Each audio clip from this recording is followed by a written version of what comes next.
Have you ever had a neighbor so entitled, so shameless, that you started questioning whether humanity was just one big cosmic joke?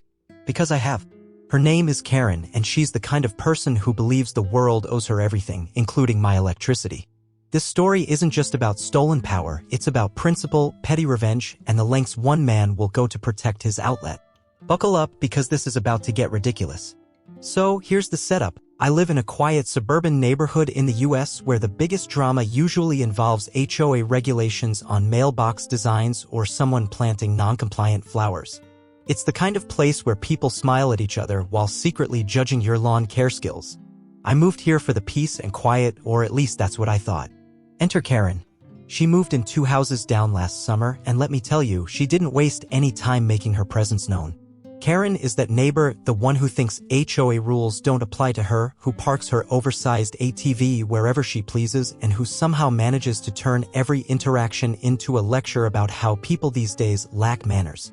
If there were an Olympic event for entitlement, Karen would take home gold every time. Now, I'm not the type to get involved in neighborhood drama. I keep to myself, pay my HOA dues on time, and follow the rules like a good suburban citizen. But Karen? Oh no, Karen had other plans. It all started when my electric bill suddenly shot up like it was trying to break a world record. At first, I thought maybe I'd left the air conditioner running too long, or maybe my fridge was secretly plotting against me. But then one day, as I was mowing my lawn, I noticed something strange. Karen's ATV parked suspiciously close to my outdoor outlet and plugged in. I froze mid-mow, staring at that charging cable like it was some kind of alien artifact. Surely this couldn't be real. Who just steals electricity from their neighbor without asking? But there it was, clear as day, Karen's ATV sucking up my power like it was her birthright. Now, I'm a reasonable guy. I believe in giving people the benefit of the doubt even when they don't deserve it. So I decided to confront her politely, of course. "Hey Karen," I said as casually as possible while trying not to sound like I was accusing her of grand larceny. "I noticed your ATV plugged into my outlet earlier. Could you not do that?" Karen looked at me like I just asked her to donate blood or give up coffee. "Oh," she said with a dismissive wave of her hand, "it's just a little electricity.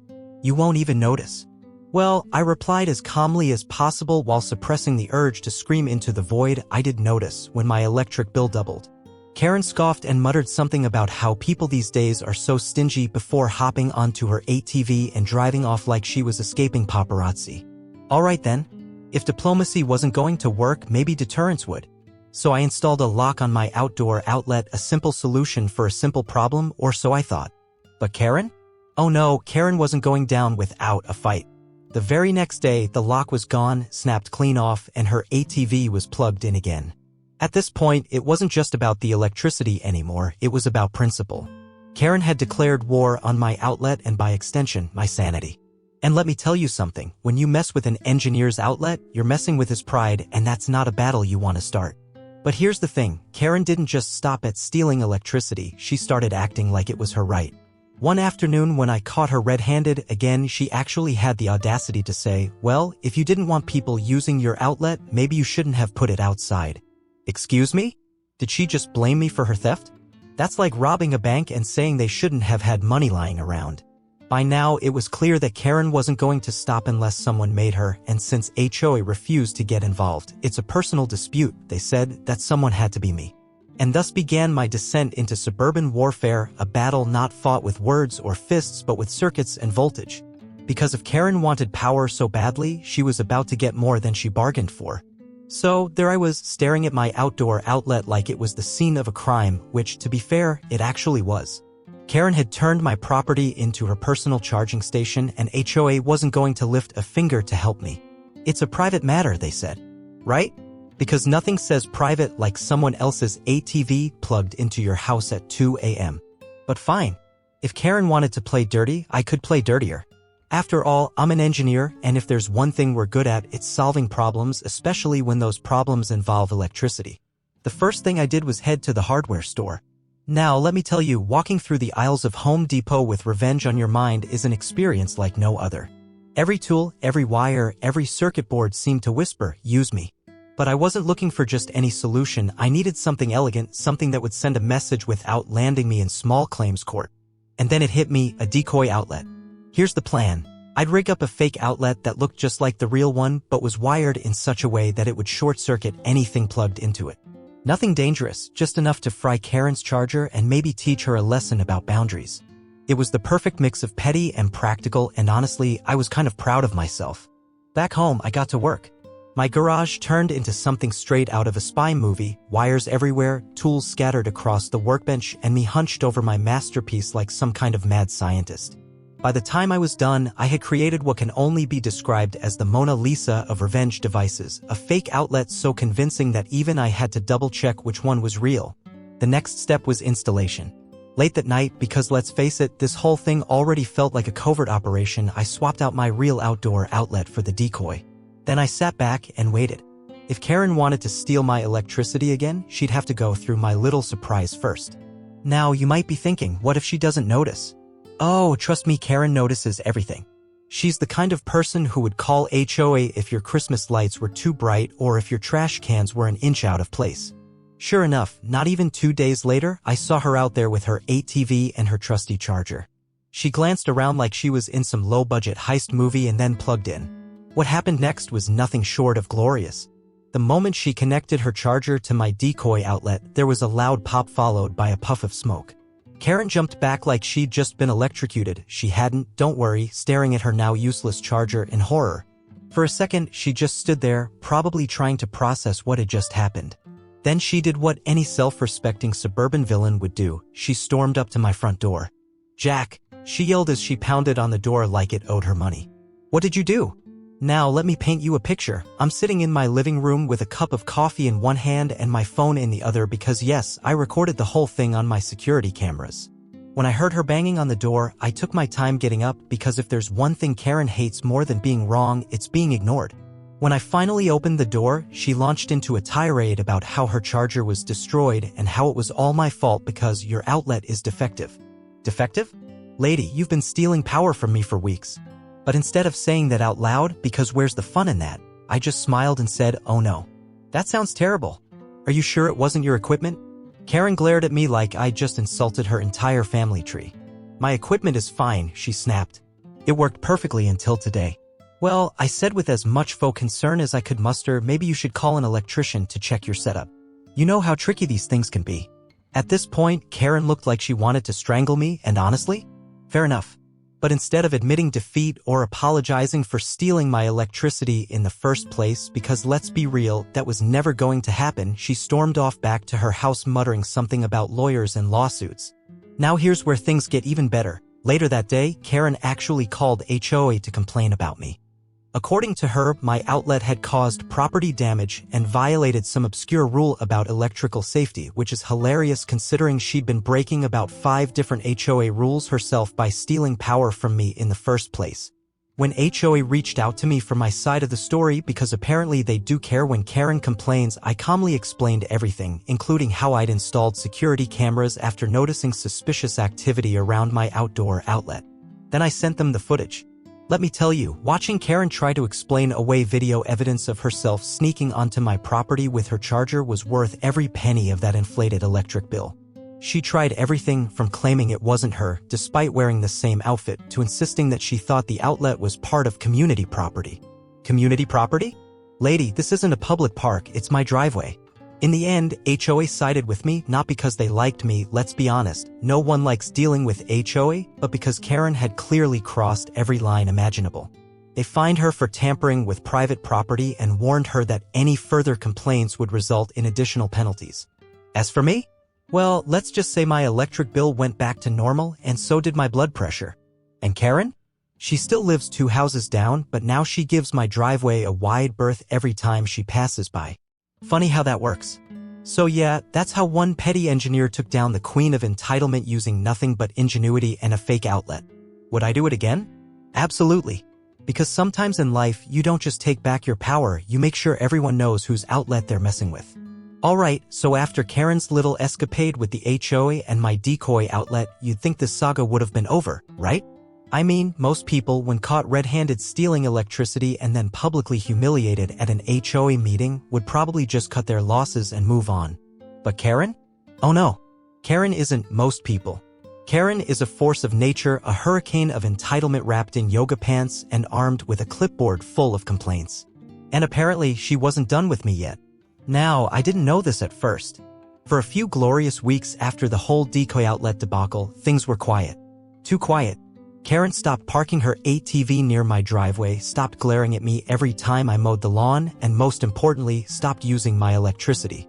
Honestly, I thought she'd finally learned her lesson. But as it turns out, she was just regrouping. One morning, I woke up to find a letter from the HOA taped to my front door.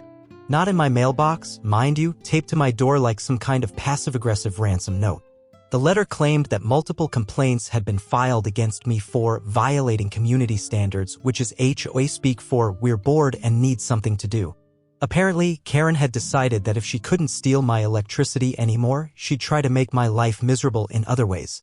The complaints were ridiculous. One was about the color of my house, too beige, according to Karen. Another accused me of having an unauthorized garden gnome in my front yard.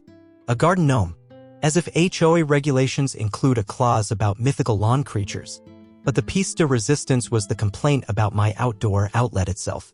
Karen claimed it was a safety hazard and demanded that it be removed entirely. Now, let me pause here for a second to say that I'm not usually one to get worked up over petty nonsense. But this was war. Karen wasn't just trying to mess with my outlet anymore, she was trying to mess with my peace of mind. And if she thought I was going to roll over and let her win, she clearly hadn't been paying attention. So I did what any rational person would do, I lawyered up.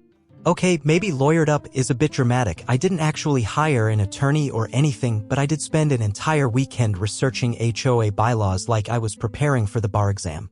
And let me tell you, those bylaws are wild. Did you know there's a rule about how tall your grass can be? Or that certain neighborhoods have restrictions on how many Christmas lights you can put up? It's like they're trying to suck all the joy out of suburban life. Anyway, after hours of reading through legal jargon and drinking way too much coffee, I found exactly what I was looking for, a loophole. According to the bylaws, outdoor outlets are considered essential utilities and can't be removed without explicit approval from both the homeowner and the local utility company. In other words, Karen's complaint didn't have a leg to stand on. Armed with this newfound knowledge and a printed copy of the bylaws for good measure, I marched down to the next HOA meeting ready to defend myself. Now, if you've never been to an HOA meeting before, let me paint you a picture. It's like jury duty, but somehow even more boring. A bunch of middle-aged people sit around arguing about things like fence heights and whether someone's dog barks too much while pretending they're running a Fortune 500 company. When it was finally my turn to speak, I laid out my case with all the confidence of someone who'd spent way too much time on Reddit forums about homeowner rights. I explained how Karen's complaints were baseless, how my outlet was perfectly legal, and how her behavior had been nothing short of harassment. Karen, of course, tried to interrupt me multiple times because why wouldn't she? She accused me of being vindictive, which fair, and claimed that her ATV charger had been destroyed because of my negligence. But here's the thing. Everyone in that room had already seen the security footage from before. They knew exactly what had happened, and more importantly, they knew exactly who Karen was. By the end of the meeting, not only did HOA dismiss all of Karen's complaints against me, but they also issued her a formal warning for filing frivolous reports. It was like watching karma unfold in real time, and let me tell you, it was beautiful. Now, you'd think this would be the end of it, that Karen would finally back off and leave me alone after being publicly called out twice in front of our neighbors. But no, because apparently Karen doesn't know when to quit. A few days later, I came home from work to find that someone had spray-painted "thief" on my garage door in big red letters. Subtlety clearly isn't Karen's strong suit. Now, I can't prove it was her, there weren't any witnesses or security footage this time, but let's be real, who else would have done it? The Easter Bunny? At first, I was furious. Who does something like that? But then I remembered something important. Revenge is best served cold, or in this case, electrically charged.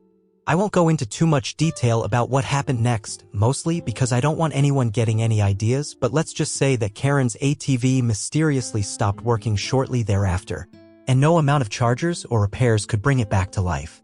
Coincidence? Maybe. Justice? Absolutely. And as for me?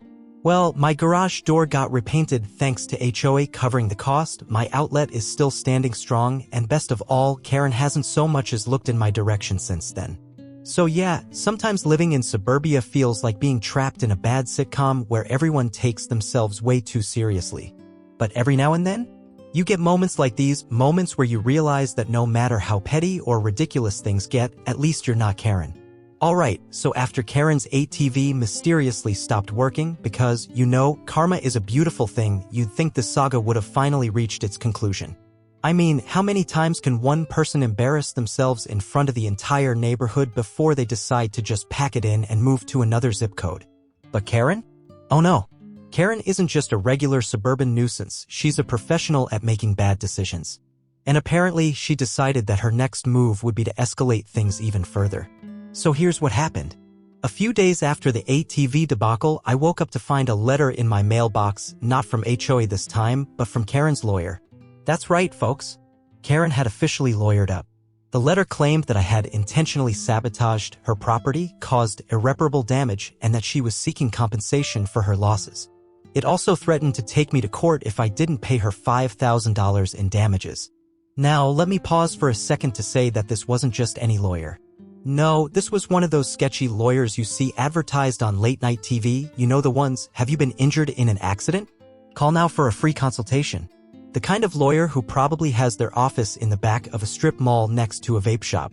So needless to say, I wasn't exactly shaking in my boots. But still, getting sued, even by Karen, isn't something you can just ignore.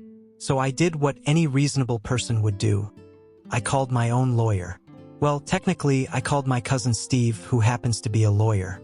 He's not exactly a high-powered attorney or anything. He mostly handles wills and divorces, but he knows his stuff when it comes to dealing with frivolous lawsuits. Steve took one look at the letter and burst out laughing. "She's got nothing," he said between chuckles. "This is pure bluffing. She probably thinks you'll cave and pay her just to avoid the hassle." "Well," I replied, "she clearly doesn't know me very well." Steve drafted up a response that was equal parts professional and scathing. It basically said, "Your client has no evidence, no case, and no chance of winning in court. If she continues with this nonsense, we'll be seeking reimbursement for legal fees." We sent it off and waited to see what would happen next. And guess what? Karen backed down, sort of. She didn't pursue the lawsuit, because obviously it was ridiculous. But instead of admitting defeat like a normal person, she decided to double down on her campaign of passive-aggressive revenge. First came the noise complaints. Karen started calling HOA every time I so much as sneezed too loudly in my own house. According to her, my lawnmower was disrupting the peace. My car alarm went off too often. It didn't. And my dog barked excessively. Fun fact, I don't even have a dog. HOA investigated each complaint, and each time they found nothing. But Karen kept filing them anyway because apparently she has unlimited free time. Then came the trash can sabotage. One morning, I woke up to find my garbage bins knocked over and scattered across the street like some kind of suburban tornado had hit them. At first, I thought it might have been raccoons or maybe just a strong gust of wind. But then I noticed Karen standing on her driveway watching me clean up with what can only be described as the smuggest expression I've ever seen. And finally, because apparently Karen doesn't understand the concept of boundaries, she started spreading rumors about me around the neighborhood. According to her, I was some kind of electrical vigilante who went around sabotaging people's appliances for fun. She told anyone who would listen that I had rigged my outlet specifically to destroy her ATV and that I was probably planning to do the same thing to their property next. Now here's the thing. Most of my neighbors already knew Karen was full of it. After all, they'd seen her antics firsthand at HOA meetings and witnessed her various meltdowns over things like mailbox colors and garden gnomes. But still, there were a few people who started giving me side eye every time I walked past their houses, as if they thought I might secretly be plotting to fry their microwaves or something. At this point, I was fed up. Karen had officially crossed every line imaginable, and it was time for me to put an end to this once and for all. So here's what I did. I threw a party. Not just any party, a block party.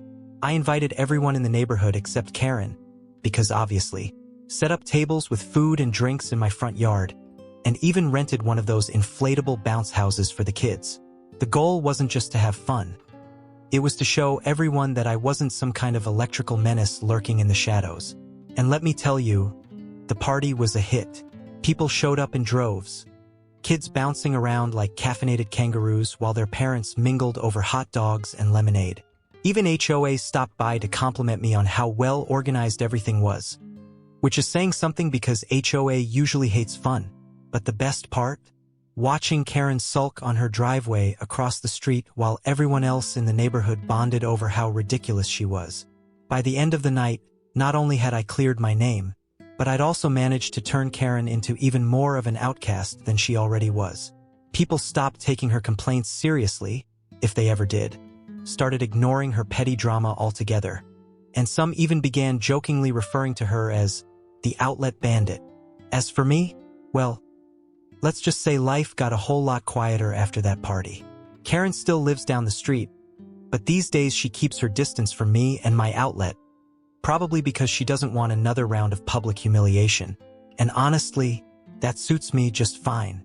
So yeah, sometimes dealing with difficult neighbors feels like fighting an uphill battle against entitlement and absurdity, but every now and then, you get moments like these, moments where you realize that no matter how petty or ridiculous things get, at least you're not Karen. After the block party, life in the neighborhood finally started to settle down. Karen had been effectively dethroned as the self-proclaimed queen of the cul-de-sac, and I was enjoying the sweet, sweet taste of suburban peace. My outlet was safe, my trash can stayed upright, and the HOA had stopped sending me passive-aggressive letters about community standards. For the first time in months, I felt like I could breathe again. But here's the thing about people like Karen. They don't just fade into the background. Oh no, they lurk, they plot, they wait for their next opportunity to strike. And wouldn't you know it? That opportunity came in the form of a neighborhood-wide garage sale. Now, if you've never been to a suburban garage sale, let me paint you a picture. It's basically Black Friday, but with slightly less violence and way more Tupperware. Everyone drags their old junk out onto their driveways, slaps a price tag on it, and hopes that someone will pay $5 for a lamp that hasn't worked since 1997. It's chaotic, it's competitive, and it's absolutely Karen's natural habitat. So there I was, setting up my little table of treasures. Some old tools, a few books I'd never read, and a vintage toaster that may or may not have been haunted, when I noticed Karen across the street. She had gone all out for this garage sale.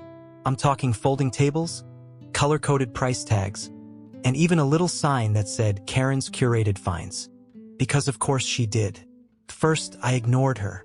I wasn't about to let her ruin what was shaping up to be a perfectly good Saturday. But then she did something that made my blood boil. She started selling my stuff. That's right. Karen had somehow gotten her hands on a few items that had mysteriously gone missing from my yard over the past few weeks. A garden hose here, a set of lawn chairs there. It wasn't anything major, but it was definitely mine. Now, I could have marched over there and confronted her right then and there. But where's the fun in that? No, this called for something more creative. So here's what I did. I waited until Karen stepped away from her table to grab a snack or yell at someone, probably both. And then I swooped in like a petty suburban ninja. I grabbed my stolen items off her table, along with a few other things that looked suspiciously familiar, and brought them back to my driveway. Then I slapped price tags on them and added them to my own sale. When Karen came back and saw what I'd done, she looked like she was about to implode. She stormed over to my table with all the fury of someone who just found out Starbucks ran out of pumpkin spice syrup. "Excuse me," she hissed through gritted teeth. "Those are my items." "Oh really?" I said with an innocent smile. "Because they look an awful lot like the things that went missing from my yard recently." Karen sputtered for a moment before launching into some convoluted story about how she'd found them on the curb and assumed they were free. Sure, Karen. Because everyone knows that leaving something in your backyard is basically an open invitation for your neighbors to take it. At this point, we were starting to attract an audience. A few other neighbors had gathered around to watch the showdown, and let me tell you, they were eating it up. One guy even pulled up a lawn chair like he was watching a live episode of Judge Judy. Karen must have realized she wasn't going to win this battle because she eventually stormed off back to her driveway in a huff. But not before muttering something under her breath about how some people just don't understand community sharing. Community sharing? Lady, this isn't kindergarten. It's theft. But here's where things get really good. Later that afternoon, one of our neighbors, a retired cop named Bill, came over to chat. He'd seen the whole thing go down and thought it was hilarious. But then he mentioned something interesting. Apparently, Karen had been pulling similar stunts with other people in the neighborhood for years, taking things without asking and then pretending they were hers. Well, Bill said with a sly grin, if you ever need help dealing with her again, just let me know. And that's when inspiration struck. The next morning, I printed out a bunch of flyers that said Neighborhood Watch Alert at the top in big bold letters. Underneath was a picture of Karen standing next to her garage sale table with the caption, "Have you seen this woman? Known for borrowing items without permission." Then I added Bill's phone number at the bottom because, hey, he offered. I didn't actually put up any of the flyers because, let's face it, that would have been crossing a line, but just knowing they existed was enough to make me feel better. And honestly, that's what this whole saga has been about, finding small victories in the face of suburban absurdity.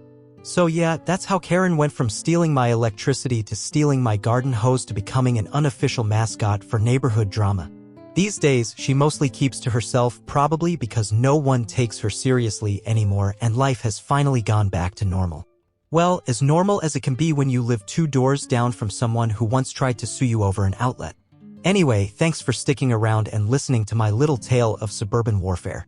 If you enjoyed this story, or if you've ever dealt with your own version of Karen, be sure to like, share, comment below with your wildest neighbor stories, and don't forget to subscribe. Because let's be honest, we all need a little humor and maybe some petty revenge in our lives every now and then.